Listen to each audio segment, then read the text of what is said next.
한 주간의 한중 이슈를 모아서 사실 체크해드리는 이만큼 차이나 TV 지금 시작하겠습니다.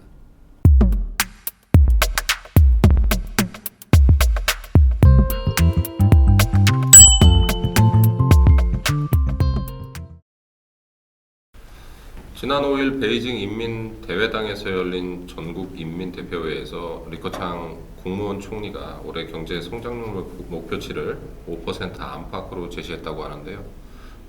중국이 경제 성장 목표를 발표한 지 30여 년 만에 역대 최저치의 수치가 아닌가 이렇게 보여집니다. 이게 어떤 상황으로 봐야 될까요?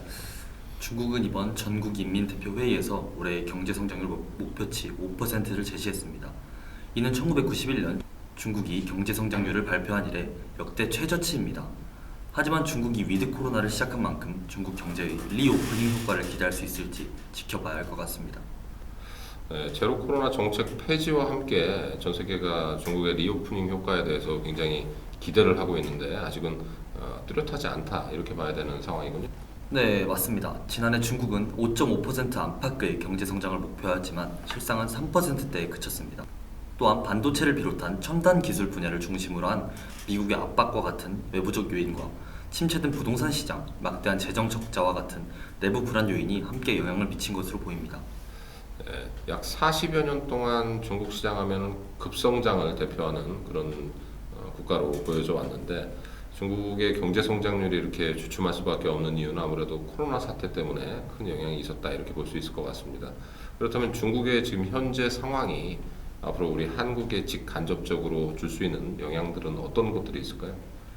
네, 현재 한국은 무역 수지 부분에서 12개월 이상 적자를 이어나가고 있습니다. 이 수치는 IMF 사태 이후 처음 있는 일입니다.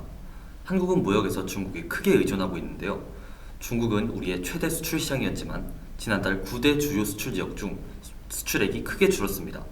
특히 반도체 부분이 큰 타격을 입었으며 올 들어 가격 하락세까지 큰 고전을 면치 못하고 있습니다. 네, 그렇군요. 앞으로 한국의 무역 전망이 아무래도 중국에 따라서 중국의 상황에 따라서 좀 많이 영향이 있을 것 같은데 어떻게 전망을 해야 될까요? 현재 한국 수출 회복세의 관건은 반도체와 중국입니다. 반도체 수출과 같은 경우 홍콩을 경영한 물량까지 포함하면 한국 반도체의 55%가 중국으로 들어가는데 물량도 중요하지만 최근 가격이 워낙 떨어진 것 또한 문제입니다. 중국 정부가 막대한 경기 부양 자금을 시장에 쏟아부으며 지난 3년간의 부진을 탈피하려는 움직임에 맞춰 우리나라도 적절한 전략 수입을 통한 대응만이 수출 회복을 앞당기는 방법이 될 것으로 전망이 됩니다. 12개월째 무역 적자를 기록하고 있는 한국의 입장에서는 중국의 리오프닝과 그다음에 경제 성장률 목표 이런 부분들이 굉장히 중요한 지표로 다가올 수밖에 없는 상황인데요.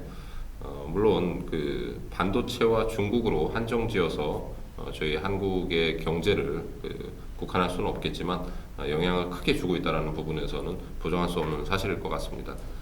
현재 러시아 우크라이나 전쟁에 대한 부분도 있고 그리고 또 미국 정부가 반도체 지원법 등으로 한국 정부 그다음에 한국 기업들을 굉장히 압박을 하고 있는 상황들을 본다라고 하면 저희가 좀 현실적이고 좀 슬기로운 대응안들을 만들어낼 필요가 있을 것 같은데요.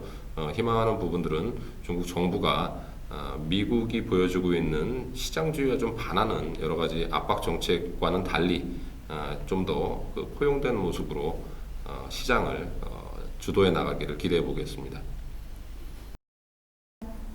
네, 지금까지 저는 심홍이었습니다. 저는 희상금이었습니다.